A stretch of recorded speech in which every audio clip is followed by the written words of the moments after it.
नमस्कार दोस्तों, आज हम पढ़ने वाले हैं गणित का एक बहुत ही महत्वपूर्ण चैप्टर बहुपद।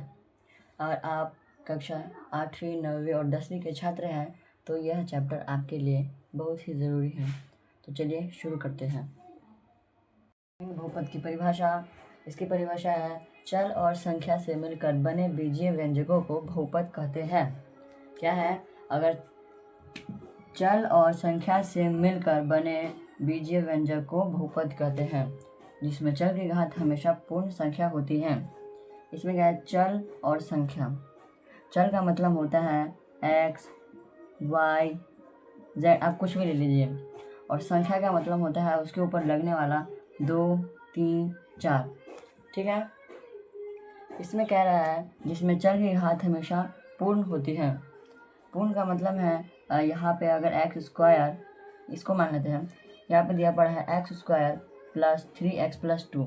अगर एक्स स्क्वायर यहाँ पे माइनस में डाल दे तो ये हमारा बहुपद नहीं होगा। की परिभाषा पढ़ ली और अब हम पढ़ेंगे बहुपद के प्रकार कि इसके कितने प्रकार हैं, कौन कौन से हैं। ठीक है, तो चलिए जल्दी से हम पढ़ते हैं अब प्रकार। तो दोस्तों यह है बहुपद के प्रकार। इसमें 4 प्रकार दिए हुए हैं। इस पाठ के आधार से मैंने 4 प्रकार बनाए हैं जो आपके इस पाठ में बहुत ही काम आने वाले हैं। ठीक है, तो पहला इसका है एक पदी, जिसमें केवल एक पद होते हैं, जैसे में 3x। और दूसरा है द्विपदी, जिसमें 2 पद होते हैं, जैसे x प्लस 2। और तीसरा है जिसमें त्रिपदी, जिसमें 3 पद होते हैं, जैसे x square plus 3x plus 3। और चौथा है डिग्री। इसमें क्या है? किसी बहुपद की सबसे बड़ी घात उसकी डिग्री कहलाती है, जैसे में x square plus 3x plus 2। इसमें सबसे बड़ी घात है 2, तो ये इसकी डिग्री कहलाती है। ठीक है, ये इसका डिग्री हो जाएगा।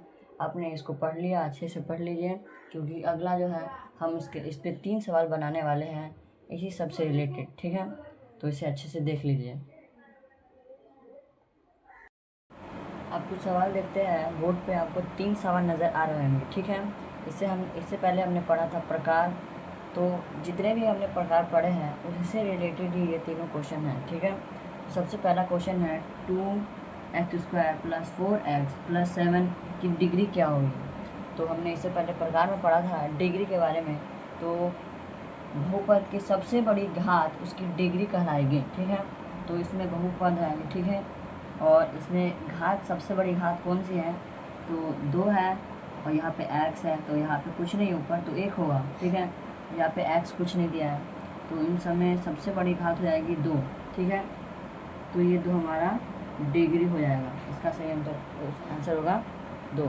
अब अगला क्वेश्चन कह रहा है 5x³ प्लस 7 किस प्रकार की बहुपद है।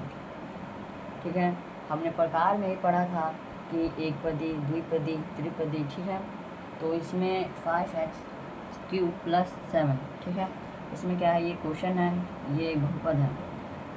और ये एक पदी बहुपद है, द्विपदी है या त्रिपदी है? ये हो जाएगा द्विपदी।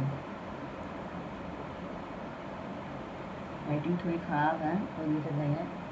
ठीक है, यहाँ पे है ये द्विपदी हो जाएगा। क्यों? क्योंकि यहाँ पे दे देंगे 5x प्लस, अगर 4 भी दे देंगे ये भी द्विपदी हो जाएगा। क्यों? क्योंकि प्लस के इधर भी 1 है, x के साथ होगा तो वो भी हो जाएगा, और प्लस के उधर भी हो जाएगा, तो ये द्विपदी हो जाएगा। और अगर आपको 3x या फिर 4x दिया जाता है तो ये हो जाता है एक पदी। अब त्रिपदी कैसे पहचानेंगे, ये सवाल वही है। ठीक है, यहाँ पे दिया पड़ा है x³ प्लस 4x प्लस 3, तो किस नाम से पहचानेंगे? हम आपको बोलेंगे कि कौन सा प्रकार है, ये बहुपद का कौन सा प्रकार है, फिर भी आंसर ये होगा, और पहचानेंगे तो फिर भी आंसर ये होगा। तो इसमें सही आंसर हो जाएगा त्रिपदी। ठीक है, क्यों? क्योंकि हाँ, किसी में भी अगर 2 प्लस दिया हो तो वो त्रिपदी हो जाएगा, किसी में अगर 1 पद दिया हो तो द्विपदी हो जाएगा, और किसी में 1 पदी नहीं दिया हो तो वो एक पदी हो जाएगा। इसलिए बस इतना ही आज हमने पढ़ा बहुपद के बारे में, बहुपद की परिभाषा, बहुपद के प्रकार और उसकी डिग्री के बारे में, और कुछ सवाल भी हल किए। और आपको ये वीडियो अच्छा लगा हो तो एक लाइक और सब्सक्राइब ज़रूर से कर देना।